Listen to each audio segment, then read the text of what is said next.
ఇక వాక్యాన్ని విందాం. సమూయేలు మొదటి గ్రంథం 14వ అధ్యాయము 23 వచనాల్లో నుంచి ఈరోజు శ్రేష్టమైన దేవుని వాక్యాన్ని వింటున్నాం. దేవుని వాక్యంలో మన దేవునికి చాలా బిరుదులు ఉన్నాయి. ఆది కాండంలో ఆయన పేరు సృష్టికర్త. ఎవరు? ఆది కాండంలో సృష్టికర్త అయిన దేవుడు. నిర్గమాకాండములో విమోచకుడైన దేవుడు, మనల్ని విమోచించి విమోచకుడు. లేవి కాండంలో పరిశుద్ధుడైన దేవుడు. నేను పరిశుద్ధుడును కాబట్టి మీరును పరిశుద్ధులై ఉండాలని చెప్పాడు. సంఖ్యాకాండంలో ఆయన పేరు మన స్వాస్థ్యమైన దేవుడు. ద్వితీయోపదేశ కాండంలో చాలాసార్లు మీ దేవుడైన యెహోవా న్యాయాధిపతి, ప్రేమ గలవాడు అని చాలా పేర్లు ఉన్నాయి. వాటన్నిటిలో ద్వితీయోపదేశ కాండంకి వచ్చేసరికి దేవుని పేరు యుద్ధశూరుడు, యెహోవా యుద్ధశూరుడు అనే పేరుంది. మన దేవుని పేరు ఏం పేరు చెప్పండి? యెహోవా ఆయన యుద్ధశూరుడైతే ఆయన బిడ్డలంగా మనం ఎవరమో తెలుసా? ఆయన సైనికులం, ఆయన సైన్యం మనం. మన దేవుడు యుద్ధశూరుడైతే మనం ఎవరమో తెలుసా? ఆయన సైన్యము. అందుకని ఈరోజు మన అంశము దేవుని సైన్యము. పౌలు ఎఫెసీ పత్రికలో సంఘానికి 4 పేర్లు చెప్తాడు. ఒకటి సంఘము, ఒక కట్టడము అంటాడండి. బాగా ఇవి రాసుకునే వాళ్ళు రాసుకోవాలి. తర్వాత యూట్యూబ్లో ఈ మెసేజ్ అప్లోడ్ అవుతుంటుంది. చక్కగా మీరు 10 మందికి షేర్ చేయండి. పౌలు సంఘానికి ఒక 4 పేర్లు పెడతాడు. సంఘము ఒక కట్టడము, అందులో సజీవురాళ్ళు మనమే. సంఘము ఒక వధువు, ఆయన వధువు పెండ్లి కుమార్తె. పెండ్లి కుమారుడు యేసయ్య అయితే సంఘము మనం ఎవరని చెప్పండి? పెండ్లి కుమార్తె, వధువు సంఘం. మూడోది సంఘము ఆయన శరీరం. ఆయన శరీరం. సంఘం ఎవరంటే ఆయన శిరస్సు, మనం ఆయన శరీరం. నాలుగోది సంఘము ఆయన సైన్యము అంటాడు పౌలు. అందుకని తుదకు ప్రభు యొక్క మహాశక్తిని బట్టి బలవంతులై ఉండండి. మీరు పోరాడునది, మనం పోరాడునది శరీరులతో కాదు కానీ దురాత్మల సంబంధమైన చీకటి శక్తులతో కదండి. మన ఇంటి పక్కన వాళ్ళతో కాదు మన పోరాటం, మన ఇంటి ఎదురోళ్ళతో కాదు మన పోరాటం. మనము పోరాడాల్సింది ఎవరితో చెప్పండి? అక్క చెల్లిండ్రుతో కాదు, దురాత్మల సంబంధమైన చీకటి శక్తులతో మన పోరాటం. అందుకనే సంఘము ఆయన సైన్యము అంటాడు. చక్కటి మాటలు పౌలు రాస్తాడు. కాబట్టి మీ పోరాటాలు మీ భర్తతో కాదు, భార్యతో కాదు, పిల్లలతో కాదు, ఇంటి పక్కన వాళ్ళతో కాదు, అన్నదమ్ములతో కాదు, అక్క చెల్లెలతో కాదు. మనం పోరాడాల్సింది చెప్పండి ఎవరితోటి? చీకటి సంబంధమైన దురాత్మల సమూహాలతో పోరాటం. ఇన్ని చక్కటి మాటలు బైబిల్లో ఉన్నాయి. కాబట్టి సంఘము అంటే దేవుని సైన్యము. కూర్చున్న మనందరం ఎవరని చెప్పండి? ఆయన యుద్ధశూరుడైతే మనం ఎవరమి? దేవుని సైన్యము. ఇశ్రాయేలీయులు కూడా ఫిలిస్తీన్ల మీద యుద్ధం చేయడానికి వెళ్తున్నారు. ఫిలిస్తీన్లు ఇశ్రాయేలీయుల భూభాగాన్ని చాలా మట్టుకు ఆక్రమించుకున్నారండి. శత్రువులు ఆక్రమించుకున్నారు. మరొక మాట చెప్పంటారా? ఆత్మీయమైన మాట. చాలామంది జీవితాలను శత్రువు ఆక్రమించుకున్నాడు. కొంతమంది జీవితాలను కొన్ని ఎకరాలే ఆక్రమించుకున్నాడు. కొంతమంది జీవితాలను కొన్ని సెంట్లు ఆక్రమించుకున్నాడు. కొంతమంది జీవితాలను కొన్ని గజాలు ఆక్రమించుకున్నాడు. ఇశ్రాయేలీయులను కూడా ఫిలిస్తీన్లు, శత్రువులైన ఫిలిస్తీన్లు వారి భూభాగాన్ని ఆక్రమించుకుంటున్నారు. పోరాటాలు చేస్తూ ఆక్రమించుకుంటున్న సందర్భం అది. అలాంటి సమయంలో ఇశ్రాయేలీయులు, దేవుని బిడ్డలు ఫిలిస్తీన్లతో యుద్ధం చేయడానికి వెళ్తున్నారు. శత్రువు ఆక్రమించుకుంటే ఊరకుండకూడదు. చాలామంది జీవితాలను శత్రువు ఆక్రమించుకున్నాడు కదండి. శత్రువుకి ఇచ్చి చూస్తూ ఉన్నారు. మీరు కూడా శత్రువుకి మీ సమయం ఇచ్చి, శత్రువుకి మీ డబ్బులు ఇచ్చి, శత్రువుకి మీ తలాంతులు ఇచ్చి, మీ శరీరాలు అప్పగించి చూస్తూ ఉన్నారు. ఊరకుండకూడదు. పోరాటం చేయాలి. దేవుని బిడ్డలు, దేవుని సైన్యము. ఎందుకు శత్రువు చేతిలో చిక్కుకుపోయావు? బయటికి రా, యుద్ధ భూమిలో పోరాడు. శత్రువు ఆక్రమించుకున్నాడే నీ జీవితాన్ని, అలాగే ఓటమిలో ఉంటావా, ఓడిపోయిన జీవితాన్ని జీవిస్తావా? బయటికి రా, ప్రభు పిలుస్తున్నాడు ఈ ఉదయకాలం. ఫిలిష్తీయుల మీద యుద్ధానికి వెళ్తున్నారు ఇశ్రాయేలీయులు. ఎందుకంటే వారి భూభాగాన్ని శత్రువు ఏం చేశాడు చెప్పండి? ఆక్రమించు. అలాంటి సమయంలో యుద్ధానికి వెళ్ళేటప్పుడు ఏముండాలి? చప్పట్లు కొట్టండి, ఒక చిన్న చప్పట్లు కొట్టండి. అంటే అంత బాగా వినాలి వాక్యాన్ని. యుద్ధానికి వెళ్ళేటప్పుడు ఏముండాలి చెప్పండి? ఆయుధాలు ఉండాలి. కానీ సమూయేలు మొదటి గ్రంథం బాగా డీప్గా దేవుని వాక్యం, పాత నిబంధనలో చరిత్ర నాకు భలే ఆసక్తి, బాగా మీకు వినిపిస్తున్నా. చూడండి, సమూయేలు మొదటి గ్రంథం 13వ అధ్యాయం. సమూయేలు మొదటి గ్రంథం 13వ అధ్యాయము 19వ వచనం 22వ వచనం చదువుతున్నా. చూడండి, 19వ వచనం. హెబ్రీలు కత్తులను ఈటెలను చేయించుకొందురేమో అని ఫిలిష్తీయులు ఇశ్రాయేలు దేశమందంతటా కమ్మరవాండ్రు లేకుండా చేసి ఉండిరి. అంటే అప్పుడు ఏమైంది?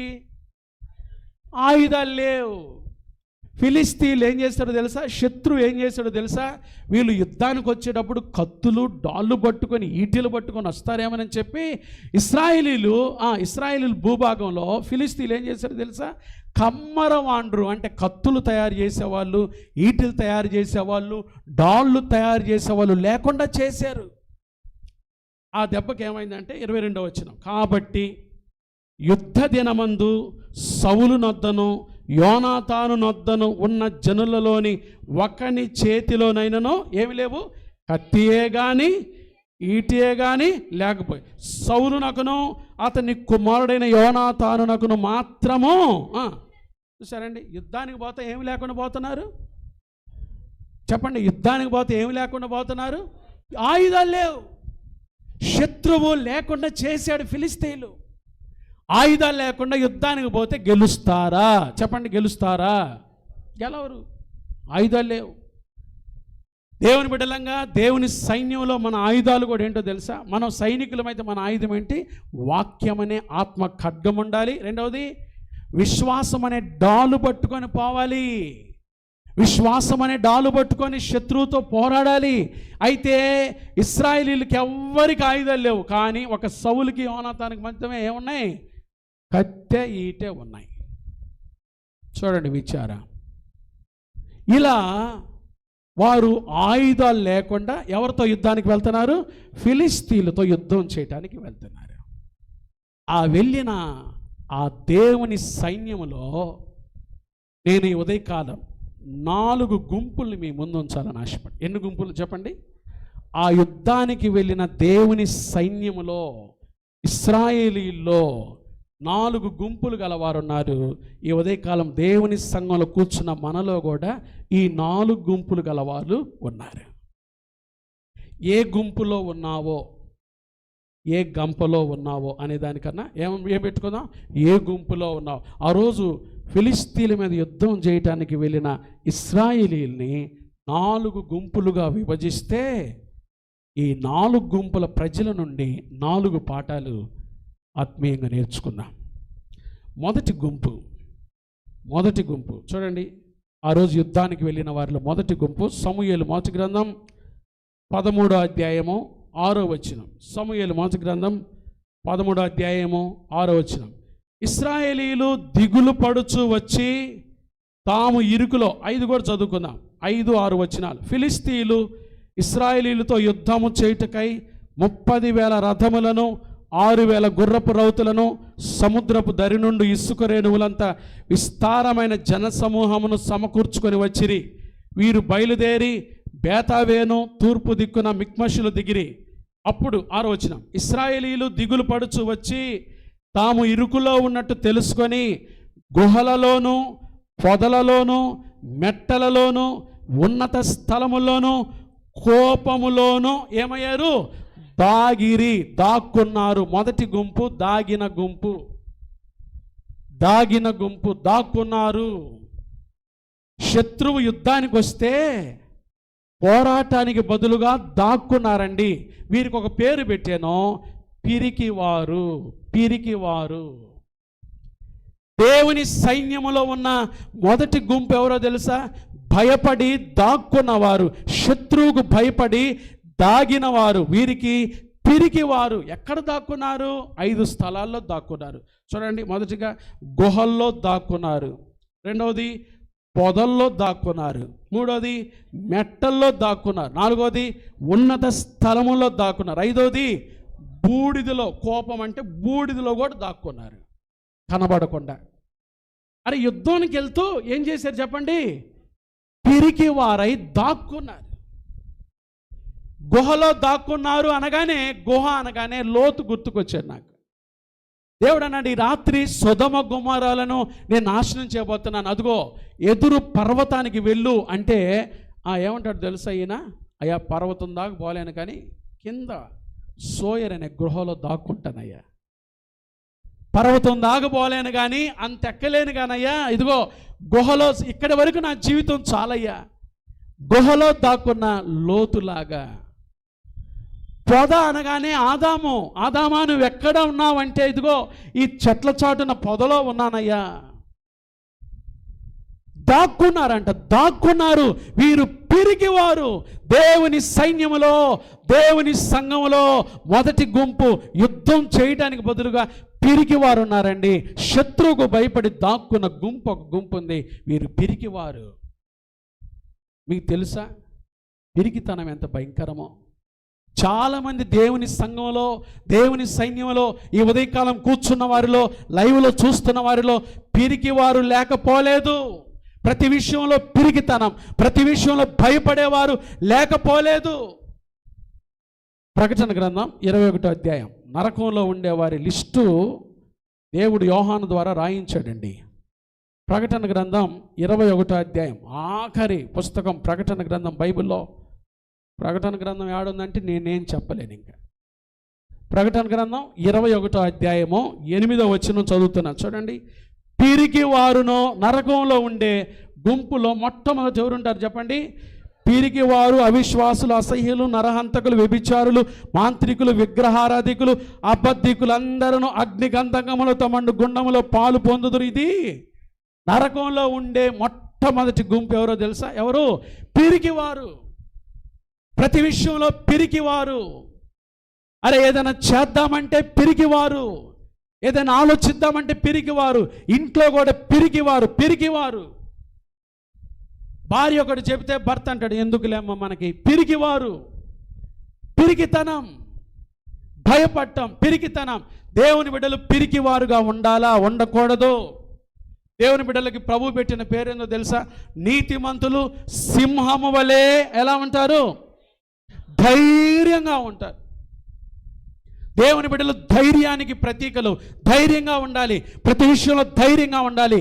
చావో రేవో ఏదైనా నా ప్రభు నాతో ఉన్నాడు అని పోరాటంలో ముందుకెళ్ళాలి. కానీ ప్రతి విషయంలో భయపడుతున్నావంటే నువ్వు పిరికివాడవు, పిరికితాను. పిరికివారు దేవుని రాజ్యాన్ని స్వతంత్రించుకోలేరు. యేసు ప్రభు తన బిడ్డలకి ఏం చెప్పాడో తెలుసా?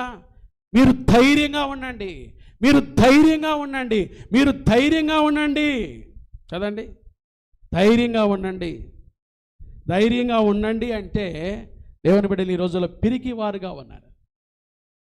ఏమున్నా ఏమి లేకపోయినా ప్రభు అన్నాడు కదా, నేను మిమ్మును మీ పిల్లలను పోషిస్తాను, మీరెందుకు భయపడుతున్నారు? పోషించే దేవుడు నేనున్నాను కదా, మీరెందుకు భయపడుతున్నారు? ధైర్యంగా ఉండండి, నా వైపు చూడండి. విశ్వాసమునకు కర్తయు దాన్ని కొనసాగించువాడునైనా యేసు వైపు చూడండి. ప్రభు వైపు చూడకుండా నువ్వు భయపడుతున్నావంటే పిరికివాడవు. దేవుని సైన్యంలో పిరికివారు ఉన్నారండి. దేవుని సంఘంలో కూడా పిరికివారు. పౌలు తిమోతికి రాసిన 2వ పత్రిక, అపోస్తలుడైన పౌలు తిమోతికి రాసిన 2వ పత్రిక 1వ అధ్యాయం.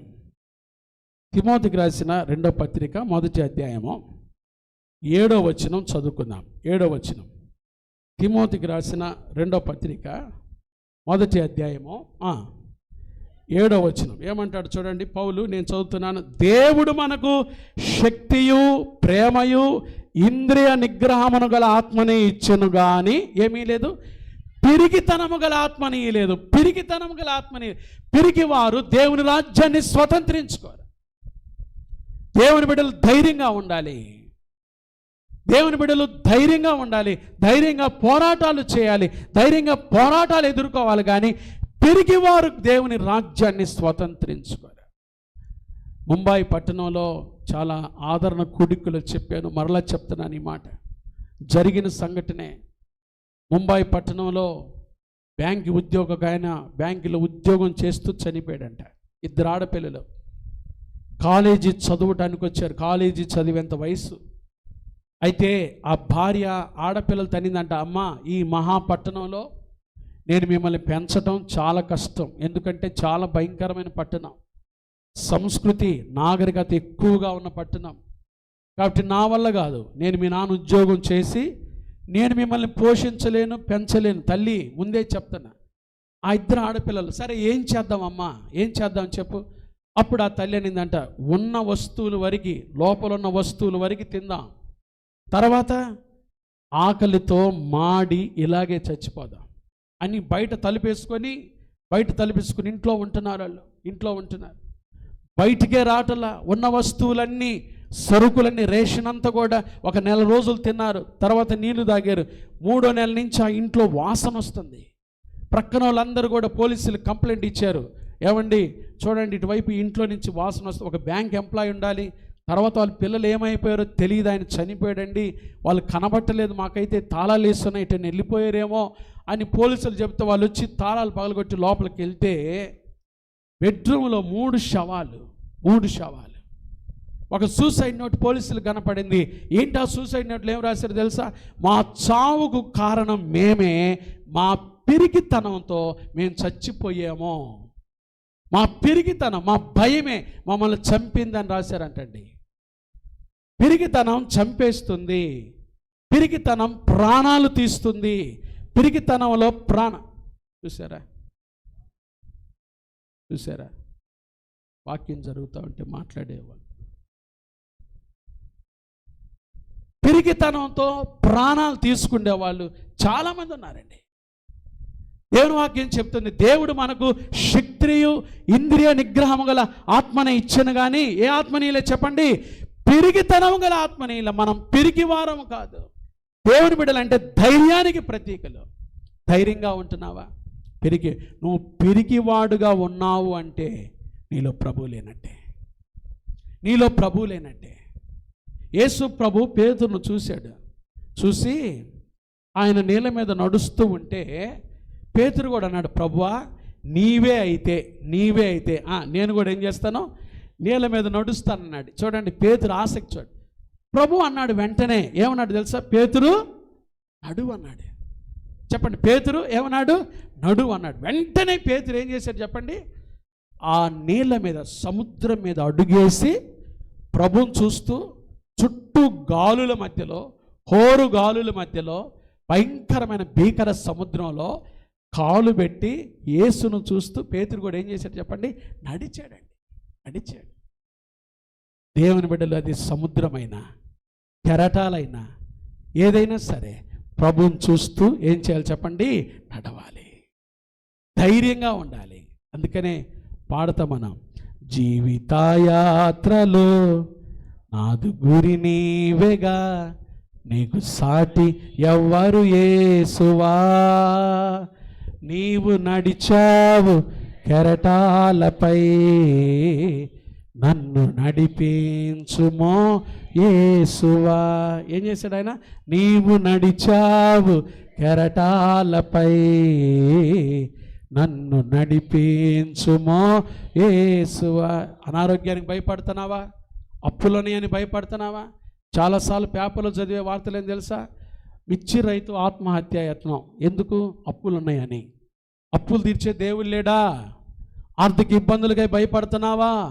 అప్పు చేసావు, ఏదో కుటుంబం కోసమో లేదా జీవితంలో ఏదో సమస్యలు వచ్చి అప్పు చేసి ప్రాణాలు తీసుకోవాలా? ప్రభు వైపు చూడండి. ఒకవేళ నా ప్రియమైన దేవుని బిడ్డలారా అలాంటి ఆలోచనతో ఎవరైనా కూర్చున్నారేమో. అప్పులు ఎక్కువైపోతున్నాయి పాస్టర్ గారు, వడ్డీలు కట్టలేకపోతున్నామండి, జీవితం ఏమైపోతుందో అని ఒక భయంకరమైన ఆలోచనతో వచ్చాం. ధైర్యంగా ఉండు, ప్రభు నీ పక్షమై పోరాడుతాడు. నువ్వు దేవుని బిడ్డవు కాబట్టి ప్రతి క్షణం ధైర్యంగా ఉండు. కొంతమంది ఏమంటారు తెలుసా? జీవితంలో ఎవరు లేరు పాస్టర్ గారు, మాకు ఎవరు లేరయ్యా, సొంతోళ్ళు ఎవరు లేరయ్యా, ఎవరి కోసం బతకాలో మాకు అర్థం కావట్లేదయ్యా, భార్య చనిపోయింది, భర్త చనిపోయింది, లేకపోతే పిల్లలు లేరు, మాకు చూసేవాళ్ళు లేరు, మా ప్రాణాలు మేము ఇంతటితో తీసుకుంటే అయిపోద్ది కదా. కాదు, నీ కోసం ఒక ప్రణాళిక కలిగిన దేవుడు ఉన్నాడు, నీ కోసం ఒక ఆలోచన చెప్పేది ఆయన.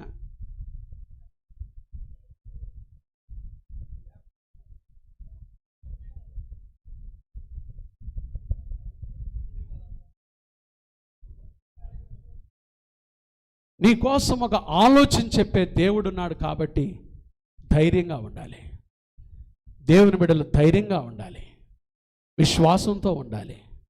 మనం పిరికి వారము కాదు, మనం ధైర్యానికి ప్రతీకలం, మనం ధైర్యానికి ప్రతీకలం. కాబట్టి దేవుని బిడ్డలారా, మనం ధైర్యంగా జీవించాలి. మొదటి గుంపు దేవుని సైన్యంలో మొదటి గుంపు ఎవరో తెలుసా? చెప్పండి, ఎవరు వీళ్ళు? పిరికివారు. ఎవరు వీరు? పిరికివారు. త్వరగా చూద్దామండి. రెండో గుంపు ఎవరో చూద్దాం. సమూయేలు మొదటి గ్రంథం 14వ అధ్యాయం. సమూయేలు మొదటి గ్రంథం 14వ అధ్యాయం. సమూయేలు మొదటి గ్రంథం 14వ అధ్యాయం 2వ వాక్యం. 2వ వాక్యం. సమూయేలు మొదటి గ్రంథం 14వ అధ్యాయము 2వ వాక్యం చదువుదాం.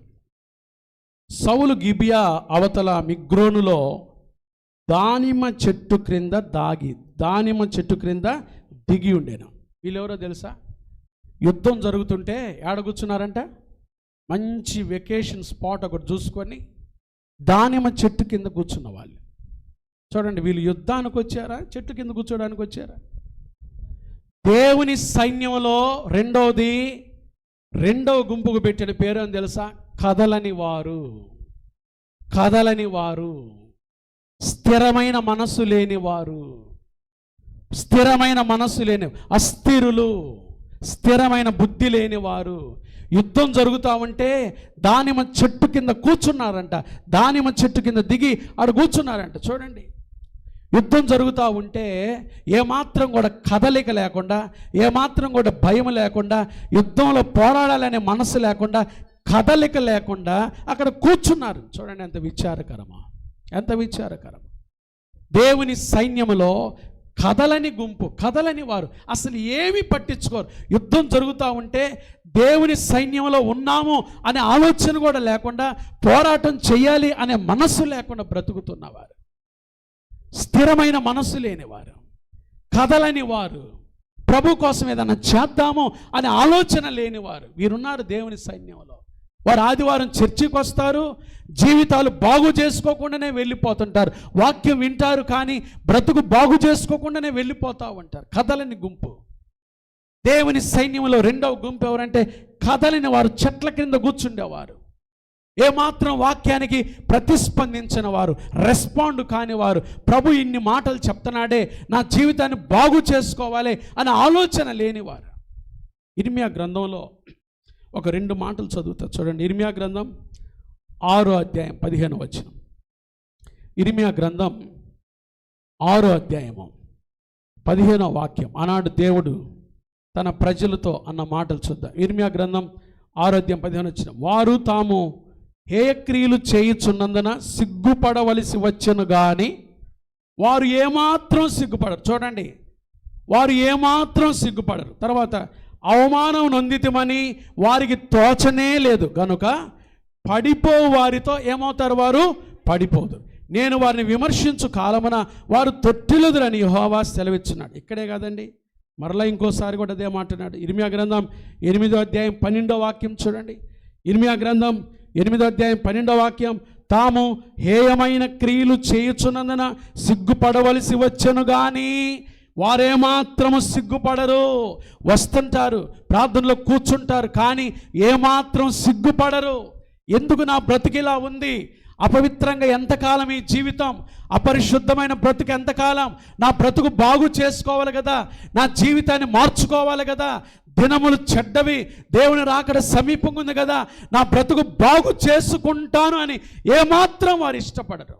కదలని వారు, రెస్పాండ్ కారు. ప్రత్యుత్తరం ఎవరు? దేవుని వాక్యానికి ప్రతిస్పందన లేదు. దానిమ్మ చెట్టు దగ్గర కూర్చొని అట్లానే కదలని గుంపు ఉన్నారు. ఆ రోజు ఉన్నారు, ఈ రోజు ఉన్నారు. అందుకనే ప్రభు అన్నాడు చూడండి 12వ వచనం, అవమానము నొందితిమని వారికి తోచనే లేదు గనుక పడిపోవారిలో వారు పడిపోదురు, నేను వారిని విమర్శించు కాలమున వారు తొట్టిల్లుదురని యెహోవా సెలవిచ్చుచున్నాడు. చూసారండి, దేవుని వాక్యం మనకు వినబడుతూ ఉండగా దేవుడు మాట్లాడుతూ ఉండగా అయ్యా ఆలస్యంగా రావద్దయ్యా, అయ్యా చర్చికి ఆలస్యం. ఇప్పుడు వచ్చేవాళ్ళు కూడా ఉంటారు, కొంతమంది ఇప్పుడు వచ్చేవాళ్ళు కూడా ఉంటారు. ఏమాత్రం కదలరండి, రెస్పాండ్ కారు వాళ్ళు ఏమాత్రం కదలరు. వారికి ఏం లేదు, ఆదివారం అంటే మంచిగా కోడో కొంగో తెచ్చుకొని మొత్తం భుజించి ఆరగించి ఆవలిస్తూ వస్తారు. చర్చికి వచ్చి పొద్దున్నే ఆవలిస్తూ కూర్చుంటారు. ఎంత బాధేసిద్దో నాకైతే. ఈ ఆవలింతలు ఎట్టొస్తున్నాయి? ఏమాత్రం భయం ఉందా? ఇదే జీవితం అనుకుంటున్నారా? ఆ ధనవంతుడు కూడా ఏమన్నాడు చెప్పండి, నా ప్రాణమా ఆ కొట్టులు ధాన్యం చూసి తినుమో త్రాగుమో, ఇదే జీవితం అనుకుంటున్నారా? ఎంతకాలం? ప్రభు అన్నాడు, ఈ రాత్రి నీ ప్రాణం పోతే ఎక్కడికి వెళ్తావు? ఏమాత్రం వాళ్ళకి అసలు ఏముండదు. మేము ఆలస్యం కూడా చాలామంది ఇట్లా చిన్నగా అసలు అడుగేస్తూ కూడా వస్తారు. ఇప్పుడు వస్తూ కూడా మళ్ళీ కుర్చీలు కావాలి వాళ్ళకి, కింద కూర్చోరు. ఆలస్యంగా వచ్చి కింద కూర్చుంటే మంచిది అనిపిస్తుంది. ఆ బండలు కాలితే కాసేపు అన్నా వచ్చేవారం అన్న పెందల కాడ వద్దాం అనిపిస్తుంది. కుర్చీలు కావాలి, మా కుర్చీలు వేయాలి. ఏ మాత్రం రెస్పాండ్, కదలని గుంపు అండి, కదలని గుంపు. దేవుని సైన్యంలో కదలని వారు ఉన్నారు, బ్రతుకు మార్చుకొని వారు ఉన్నారు. ఎంతకాలం దేవుడు మాట్లాడుతూ ఉంటే జీవితాలు బాగు చేసుకోకుండా ఏదో వచ్చి వెళ్ళిపోతాం అనుకుంటున్నావా? ఎంత భయంకరమైన దినాల్లో ఉన్నావో తెలుసా? వెర్రివాడ, ఈ రాత్రి నీ ప్రాణం అడుగుచున్నారు, నీ ప్రాణం పోతే ఏంటి? ఈ వారంలో 27వ తారీఖు రిపబ్లిక్ అయిన తర్వాత పేపర్లో వచ్చింది చూడండి ఈ సంఘటన. తమిళనాడులో రాబిన్ అనే పిల్లోడు, ఆ పిల్లోడి పేరు రాబిన్, బ్యాంక్ ఉద్యోగి, పంజాబ్ నేషనల్ బ్యాంకులో గవర్నమెంట్ ఉద్యోగి. 26వ తారీఖు సెలవు వచ్చిందని స్నేహితులతో కలిసి క్రికెట్ ఆడుతూ ఉన్నాడు ప్లే గ్రౌండ్లో, మైదానంలో. బ్యాటింగ్ చేశాడంట, బౌలింగ్ చేశాడు. బాగా కష్టపడి ఆడాడు. సాయంత్రం 4 గంటలకు ఆ పిల్లోడికి man of the match award ఇస్తున్నారండి. Man of the match award ఇచ్చే సమయానికి, వింటున్నారు మీరు, అవార్డు తీసుకుంటూ అక్కడే కుప్పకూలిపోయాడంట. అక్కడే 26 సంవత్సరాల వయసు, అక్కడే కుప్పకూలిపోతే వాళ్ళు హాస్పిటల్ తరలించేలోపు ఆ పిల్లోడు చనిపోయాడని చెప్పి. మరణం ఎట్లుందో తెలుసా? ఏ రోజు ఏం జరిగిద్దో తెలుసా మీకు? తెలుసా మనకు? ఏ రోజు ఏమైందో తెలుసా? ఇంకెంతకాలం కదలకుండా కూర్చుంటాం? ఏదో టూరిస్ట్ స్పాట్కి వచ్చినట్టుగా, ఏదో ఆదివారం రావాలి కాబట్టి అందరి ముందు నామకార్థ భక్తి చేయటానికి వేషధారణ. ఇంకెంతకాలం? వాక్యానికి ప్రతిస్పందించు, కదులు, జీవితాన్ని బాగు చేసుకో. సిగ్గుపడవలసిన విషయాలు సిగ్గుపడాలి కదండి. చాలామంది చర్చికి వచ్చి బైబిల్ పట్టుకుంటూ దేవుని సన్నిధిలో కూర్చొని ఇదే బైబిల్తో టీ కొట్టు కాడికి వెళ్ళి ఎన్ని వ్యంగ్యమైన మాటలో, ఎన్ని అపహాస్యమైన మాటలో, ఒక చేతిలో బైబిల్, ఒక చేతిలో సిగరెట్ పెట్టుకొని తాగే వాళ్ళని ఏమంటారండి? కదలని గుంపు. దేవుని సైన్యంలో ఒక గుంపు పిరిగి వారు ఉంటే, రెండో గుంపు ఎవరో తెలుసా? చెప్పండి ఎవరు? ఈ గుంపు పేరేం పేరు? ఎంతమాత్రం కదలకుండా, ఎంతమాత్రం జీవితాన్ని బాగు చేసుకోకుండా, ఎంతమాత్రం శుద్ధీకరించబడకుండా అలాగే బ్రతుకులు కొనసాగిస్తున్న వారున్నారు. నేను అడుగుతున్న ప్రశ్న, ఇంకెంతకాలం కదలకుండా ఉంటావు? యేసయ్య త్వరగా రాబోతున్నాడు. ఇంకెంతకాలం బ్రతుకు బాగు చేసుకోకుండా ఉంటావు? ఇదే మిక్కిలి అనుకూల సమయం, ఇదే రక్షణ దినం. జీవితాన్ని కడుక్కో, బాగు చేసుకో, దీవించబడతావు. మొదటి గుంపు పిరికివారు, రెండో గుంపు కదలని వారు. మూడో గుంపు దగ్గరికి వెళ్దాం. చూడండి, దేవుని సైన్యంలో మూడో గుంపు సమూయేలు మొదటి గ్రంథం 14వ అధ్యాయం. సమూయేలు మొదటి గ్రంథం 14వ అధ్యాయము 21వ వచనం. ఇది అర్థం కావాలంటే కొంచెం ఇక్కడి నుంచి చదవాలి మనం. ఈ గుంపు అర్థం కావాలంటే ఇక్కడి నుంచి రావాలి. చూడండి, 14వ వచనం నుంచి చదువుకుందాం. యోనాతానును, నేను 14వ వచనం నుంచి చదువుతున్నా, బాగా చూడండి, మీరు అర్థం చేసుకోవాలి. 3వ పాయింట్, సమూయేలు మొదటి గ్రంథం 14:14. యోనాతానును అతని ఆయుధములు మోయవాడును చేసిన ఆ మొదటి ఉదయందు దాదాపుగా 20 మంది పడేది. ఒక దినమున ఒక కాడి ఎడ్లు దున్ను 1/2 ఎకరము నేల పొడుగున అది జరిగెను. దండులోను పొలములోను జనులందరిలోను మహాభయకంపము కలిగెను. దండు కావలి వారును దోపుడుగాండును భీతి నొందిరి, నేల అదిరేను. వారు ఈ భయము దైవికమని భావించిరి. దండు వారు చెదరిపోయి బొత్తిగా ఓడిపోవట బెన్యామీనుల గిబియాలో నున్న సౌలు యొక్క వేగులు వారికి కనబడగా, సౌలు, మీరు లెక్కపెట్టి మన యొద్ద లేని వారెవరో చూడుడని తన యొద్దనున్న జనులతో చెప్పారు. వారు లెక్క చూచి యోనాతానును అతని ఆయుధములు మోయవాడును లేరని తెలుసుకోండి. 18వ వచనం, దేవుని మందసం అప్పుడు ఇశ్రాయేలీయుల యొద్ద ఉండగా దేవుని మందసమును ఇక్కడికి తీసుకొని రమ్మని సౌలు అహీయాకు సెలవిచ్చాను. సౌలు యాజకునితో మాట్లాడుచుండగా ఫిలిస్తీన్ల దండులో ధ్వని మరి ఎక్కువగా వినబడెను. కాబట్టి సౌలు యాజకునితో, నీ చెయ్యి వెనుకకు తీయమని చెప్పి తానును తన యొద్దనున్న జనులందరూ కూడుకొని యుద్ధమునకు చొరబడిరి. వారు రాగా ఫిలిస్తీన్లు కలవరపడి ఒకరినొకరు హతము చేసుకొనుచుండిరి. 21వ వచనం, మరియు అంతకు మునుపు ఫిలిస్తీన్ల వశముననున్న వారై చుట్టూనున్న ప్రాంతములో నుండి వారితో కూడా దండునకు వచ్చిన హెబ్రీలు సౌలు నద్దను యోనాతాను నద్దను ఉన్న ఇశ్రాయేలీలతో కలిసి కొనవలని ఎవరిని విడిచారు? వీరు అంతకుముందు ఎవరు? ఫిలిస్తీన్లతో కలిసి ఎక్కడికి వచ్చారు? యుద్ధానికి వచ్చారు. ఇశ్రాయేల్ మీద యుద్ధం చేయడానికి వచ్చారు. కానీ యుద్ధ భూమిలో ఎవరు గెలుస్తున్నారు? ఇశ్రాయేలీలు గెలవటం చూసి వీళ్ళు ఏం చేశారు? అప్పటికప్పుడే పార్టీ మారిపోయారు. అక్కడ స్పాట్లో ఏమయ్యారు చెప్పండి? పార్టీ మార్చారు. వీరికి నేను పెట్టిన విచిత్రమైన పేరు ఉందో తెలుసా? ఓసర వెల్లులు. ఏ ఎండకు ఆ గొడుగు పెడతారు చూసారండి? ఏ ఎండకు ఆ గొడుగు పట్టుకుంటారు చూసారా? దేవుని సైన్యంలో ఉన్న 3వ గుంపు ఎవరంటే ఓసర వెల్లులు. ఓసర వెల్లు లాంటి ప్రజలండి. వీళ్ళేమో యుద్ధానికేమో ఫిలిస్తీన్లతో వచ్చారు. యుద్ధంకి. యుద్ధ భూమిలో దేవుడు తారుమారు చేసి ఇశ్రాయేలీయుల పక్షమై యుద్ధ ధ్వని, జయధ్వని వినిపిస్తూ ఉండగా వెంటనే ఏమయ్యారు చెప్పండి? అప్పుడుకప్పుడే ఎటువైపు వచ్చేసారు? మేము మీ వారమేనండి. నీకు తెలీదా? మా మామ బీరకాయ పీసుని తెలుసా? మీకు మాకేమని తెలుసా? బీరకాయ పీసుని తెలుసా? మనం ఒకటే. ఓసర వెల్లులండి. ఏ ఎండకు ఆ గొడుగు పడతా ఉంటారు. జీవితాలు మార్చుకోరు. ఒకవైపు స్థిరంగా ఉండాలి, దేవుని కోసం స్థిరమైన భక్తి చేయాలి అనుకోరు. వీరికి దేవుడి ఇష్టం లేదు, దేవుని వాక్యం ఇష్టం లేదు. అందుకనే కాస్త దేవుని పాటలు ఎక్కువగా పాడినా, కాస్త దేవుని మాటలు ఎక్కువగా వినిపించినా, అబ్బో ఈరోజు ఎంతసేపు అయిపోయిందో ప్రార్థన, ఈరోజు ఎంతసేపు. వీళ్ళు ఓసర వెల్లులు. మరి ప్రార్థన ఎక్కువ జరగక, వాక్యం ఎక్కువ దేనికోసం వస్తాం మనం? ఈయనకు దేనికోసం వస్తాం మనం? మనల్ని చూపించుకోవడానికే? మన షో చూపించుకోవడానికే? మన వేషధారను చూపించుకోవడానికే? ఓసర వెల్లులండి. ఎప్పుడు ఎటు మాట్లాడతారో అర్థమే కారు. ఎప్పుడు ఏం మాట్లాడతారో అర్థమే కారు. దేవుని సైన్యంలో ఇలాంటి ఓసర వెల్లులు ఉన్నారు. నేను అంటాను ఒక మాట, ఎంతకాలం ఈ వేషధారణ, ఎంతకాలం ఈ రంగు మార్చే జీవితం, ఎంతకాలం ఈ రంగులు మార్చే స్వభావం? ఆఫీసులో ఏమో బొట్టు పెట్టుకొని వెళ్తారు మన వాళ్ళు చాలామంది.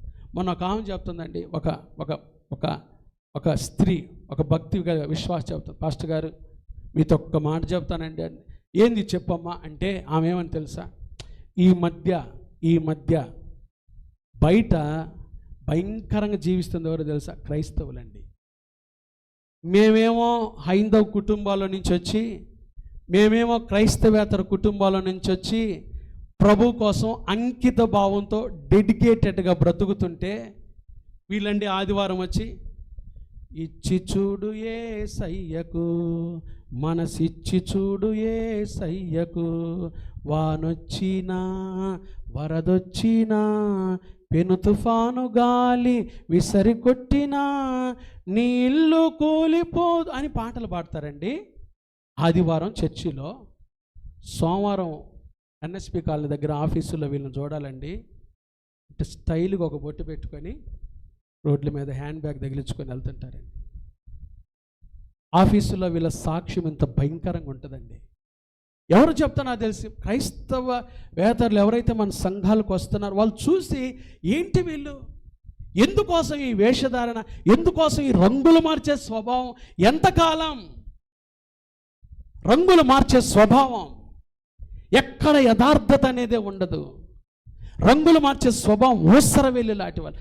అప్పుడు దాకా ఫిలిస్తీన్లతో యుద్ధం చేయడానికి వచ్చారా? ఫిలిస్తీన్లతో యుద్ధం చేయడానికి వచ్చారా? చదవండి, ఆ మాట చదవండి. సమూయేలు మొదటి గ్రంథం. మళ్ళీ మీరు ఇంటికి పోయి చదవరు, అదే నా బాధ. దానికోసమే సమూయేలు మొదటి గ్రంథం 14వ అధ్యాయం 21వ వాక్యం. చదవండి ఆ మాట.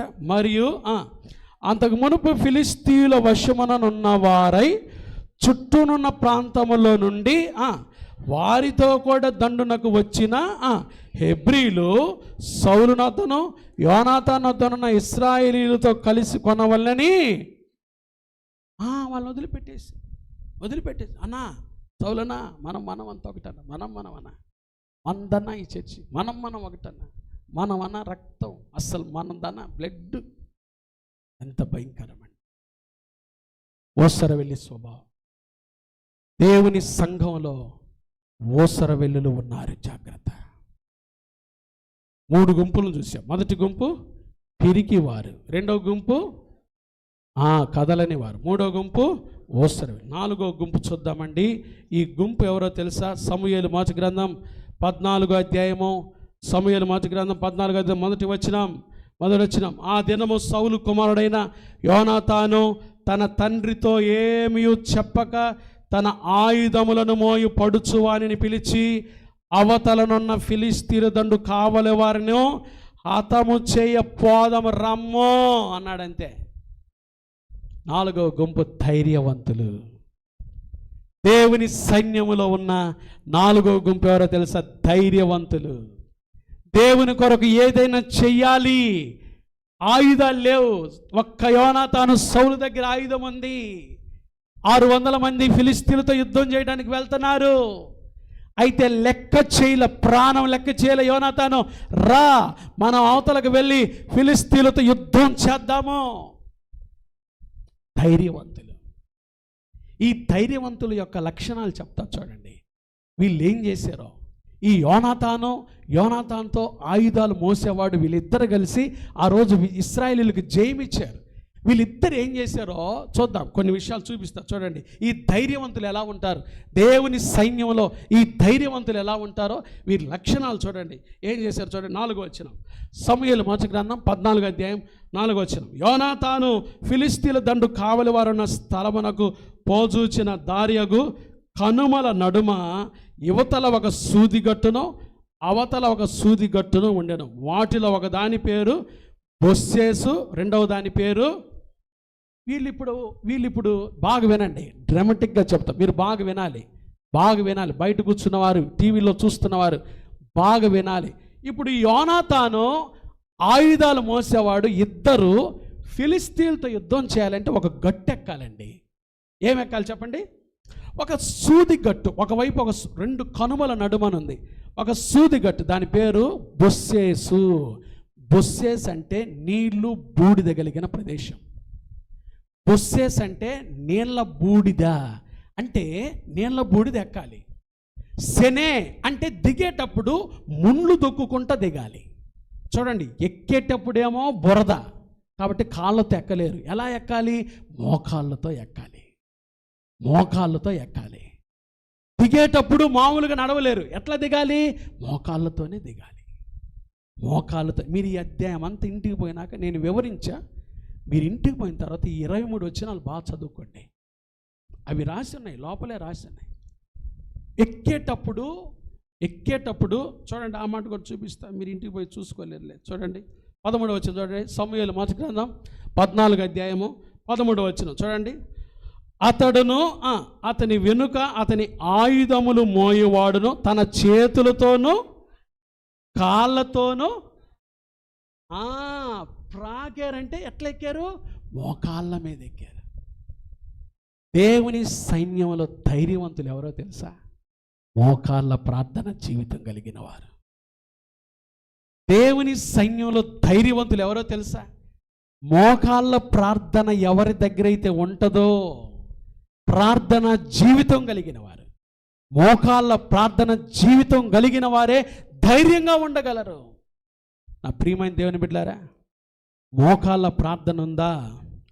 మోకాళ్ళ ప్రార్థన జీవితం ఉందా? రెండవది దేవుని సైన్యంలో ధైర్యవంతులు వీళ్ళు ఎవరో తెలుసా? 11వ వచనం చదువుతాను చూడండి. సమూయేలు మొదటి గ్రంథం 14వ అధ్యాయం 11వ వచనం. వీరిద్దరును తమ్మును తాము ఫిలిస్తీన్ల దండు కాపరులకు అగపరుచుకునేది. అప్పుడే ఫిలిస్తీన్లు చూడుడి తాము దాగియుండిన గుహలలో నుండి హెబ్రీయులు ఏం చేస్తున్నారు? హెబ్రీయులు అనే మాటకు అర్థం ఏంటో తెలుసా? ఆ రోజుల్లో పలానోడు హెబ్రీయుడు అంటే ఎవడో తెలుసా? లూజర్స్, ఓడిపోయిన వారు. అదొక విమర్శ అండి. లూజర్స్, ఓటమి చూస్తున్నవారు. ఫిలిస్తీన్లు అంటున్నారు, అదిగో ఆ దండులో నుంచి లూజర్స్ వస్తున్నారు, ఓడిపోయిన వారు వస్తున్నారంటే ఆ మాటలు ఏమాత్రం లెక్క పెట్టకుండా, లక్ష్య పెట్టకుండా, విమర్శలు ఏమాత్రం లక్ష్య పెట్టకుండా దేవుని కోసం పోరాడిన వారే ధైర్యవంతులు. అవునండి నా ప్రియమైన దేవుని బిడ్డలారా, దేవుని సైన్యంలో ధైర్యవంతులు ఎవరో తెలుసా? విమర్శలు లెక్క చేయని వారు. విమర్శిస్తారు, కొన్నిసార్లు పాట పాడితే విమర్శిస్తారు, మాట మాట్లాడితే విమర్శిస్తారు, వాక్యం ఎక్కువైతే విమర్శిస్తారు. విమర్శలు రకరకాలైన విమర్శలు. అయితే ధైర్యవంతులు ఎవరో తెలుసా? దేవుని సైన్యంలో ధైర్యవంతులు ఎవరో తెలుసా? ఏమాత్రమో ఆ మాటలు పట్టించుకోవాలి, ఆ విమర్శలు పట్టించుకోవాలి. దేవుని కోసం జీవిస్తుంటే ఒకవేళ ఎవరైనా నిన్ను విమర్శిస్తున్నారా? నా తల్లి, విమర్శిస్తున్నారా? ఏదైనా అంటే విమర్శిస్తున్నారా? ఇంట్లో విమర్శలకు ఎదుర్కొంటున్నావా? ఇంట్లో భర్త విమర్శించే విమర్శలు కదండి, లోకస్తులు విమర్శించే విమర్శలు. ధైర్యవంతులు ఎవరో తెలుసా? ఆ విమర్శలు పట్టించుకోరా. ఒకటి మోకాళ్ళ ప్రార్థన జీవితం, రెండోది విమర్శలు పట్టించుకునే వారు, మూడోది దేవుడి దండును మనకు అప్పగించడని విశ్వాసంతో వెళ్ళారు. వల్ల ఈరోజు ఈ దండును దేవుడు మనకి అప్పగించాడు. విశ్వాసం కలిగిన వారు ధైర్యవంతులు. నా ప్రియమైన దేవుని బిడ్డ, నీలో విశ్వాసం ఉందా? ప్రార్థనకు వస్తున్నావు, యేసయ్య చాలాసార్లు అన్నాడు, నీ విశ్వాసమే నిన్ను స్వస్థపరచునుగాక. అమ్మా, నీ విశ్వాసం గొప్పది, నీవు కోరినట్టే నీకు అవునుగాక. విశ్వాసము. ఎందుకు విశ్వాసంలో సన్నగిల్లిపోతున్నావు? ఎందుకు విశ్వాసంలో జారిపోతున్నావు? విశ్వాసాన్ని వదిలిపెట్టబాక. ప్రభువు ఉన్నాడు, నీ పక్షమై నిలబడేవాడు. మనుషులు ఎవరు నీ పక్షం లేకపోవచ్చు, నీ పక్కన మాట్లాడే మీ సొంతోళ్ళు ఎవరు, నీ బంధువులు ఎవరు, అధికారులు ఎవరు నీకు లేకపోవచ్చు. కానీ యేసు ప్రభునందు విశ్వసించిన నీవెవరో తెలుసా? నువ్వు దేవుని బిడ్డవు కాబట్టి నీ పక్షమై ఆ యేసయ్య పోరాడేవాడు, నీ పక్షమై నిలబడేవాడు. దేవుని సైన్యంలో ఇలాంటి ధైర్యవంతులు కావాలి. ఆ ధైర్యవంతుల ద్వారానే ఒక్క యోనాతాను ఆయుధములు మోసేవాడు. వాళ్ళిద్దరి వల్లనే ఆ రోజు దేవుని సైన్యానికి ఏమొచ్చింది? జయం వచ్చింది. గెలిచారు, వాళ్ళు యుద్ధ భూమిలో గెలిచారు. ఇశ్రాయేలీయులు గెలవటానికి కారణం యోనాతాను ఆయుధాలు మోసేవాడు. వారు చేసిన ధైర్యం, విశ్వాసంతో, విమర్శలు పట్టించుకోకుండా మోకాళ్ళ మీద గట్టెక్కి ముండ్లున్న మోకాళ్ళతో దిగి ఆ సైన్యంలో పోరాడి దేవుని బిడ్డలకి జయమిచ్చారు. విమర్శిస్తున్నారని కుంగిపోతున్నావా? విమర్శిస్తున్నారని దిగులు పడుతున్నావా? విమర్శలు ఎదుర్కొంటూ నీరసించిపోతున్నావా? నీ జీవితం ఏంటి నా బ్రతికిలా అయిపోయింది, కృంగిపోతూ వచ్చావా? బిడ్డ, ధైర్యంగా జీవించు. ప్రభు నీ పక్షమై ఉన్నాడు, యేసయ్య నీ పక్షమై ఉన్నాడు. ఇదిగో నువ్వు ఎదుర్కొంటున్న ఈ పోరాటంలో జయము నీదే అవుతుంది. ధైర్యంగా ఉండు. విమర్శలు పట్టించుకోవద్దా, విమర్శలు పట్టించుకోవద్దా. యేసు వైపు చూడు, యేసు వైపు చూడు, యేసు వైపు చూడు. నాకు ఇష్టమైన పాట అండి, భక్తుడు రాస్తాడు, అప్పుడప్పుడు పాడతా. నీ కృపయే చాలును నా ప్రభువా, నీ కృపయే చాలును అనుక్షణము, నీ కృపయే చాలును నా దేవా, నా దేవా. అనారోగ్యం వచ్చిందని తల్లడిల్లిపోతున్నావా, తల్లడిల్లిపోతున్నావా? షుగర్ వచ్చిందని చెప్పారని కృంగిపోతున్నావా? లేకపోతే ఇంకొక అనారోగ్యానికి నీ శరీరం కుమిలిపోతుందని దిగులు పడుతున్నావా? ధైర్యంగా ఉండాలి. దేవుని బిడ్డలు ఎందుకో తెలుసా? నీ కోసం ప్రాణం పెట్టి నిన్ను విలుపెట్టి కొన్న నా ప్రభు నీ పక్షమై ఉన్నాడు. యేసయ్య నీ పక్షమై ఉన్నాడు. ధైర్యంగా ఉండాలి. వచ్చే ప్రతి పోరాటాలు కూడా ధైర్యంగా ఎదుర్కోవాలి. విమర్శలు పట్టించుకోరు, మోకరించి ప్రార్థిస్తారు, ప్రభు కోసమై విశ్వాసంతో ముందుకెళ్తారు. అలాంటి ధైర్యంగా జీవించడానికి పరిశుద్ధాత్మ దేవుడి కృప ఈ ఉదయకాలం మనందరికీ దయచేయునుగాక. గట్టి చెప్పాలా ఆమేన్. పాస్టర్ గారు, మేము ధైర్యవంతులుగా ఉంటామయ్యా, మేము దేవుని సైన్యంలో ధైర్యవంతులుగా ఉంటామన్న వారంతా మీ చేతులు చూపించండి, మీకోసం నేను ప్రార్థన చేస్తా. పాస్టర్ గారు, మేము ధైర్యవంతులుగా ఉంటాం, దేవుని సైన్యంలో పిరికివారుగా ఉండాం, కదలని వారుగా ఉండాం, ఓసర వెల్లులుగా ఉండాం. మేము ధైర్యవంతులుగా విశ్వాసంతో విమర్శలు పట్టించుకోకుండా మోకాళ్ళ ప్రార్థనతో దేవుని కోసం నిలబడతామయ్యా, దేవుని సైన్యంలో దేవుని కోసం నిలబడతామన్న వాళ్ళంతా చేతులు ఎత్తించండి, చేతులు దించండి. God bless you. ప్రార్థన చేసుకుందాం. ఒక్క నిమిషం ప్రార్థన చేసుకోండి. మీ కొరకు మీరు దేవుని వర్తమానం ద్వారా దేవుడు మనం దర్శించుండగా మీ కొరకు మీరు, ఎవరి కొరకు వారే బయట కూర్చున్నవారు మీకోసం మీరే ప్రార్థన చేసుకోండి. ఏదైనా దిగులు పడుతూ వచ్చావా, భయపడుతూ వచ్చావా, కృంగిపోతూ వచ్చావా, ప్రభు వైపు చూడు.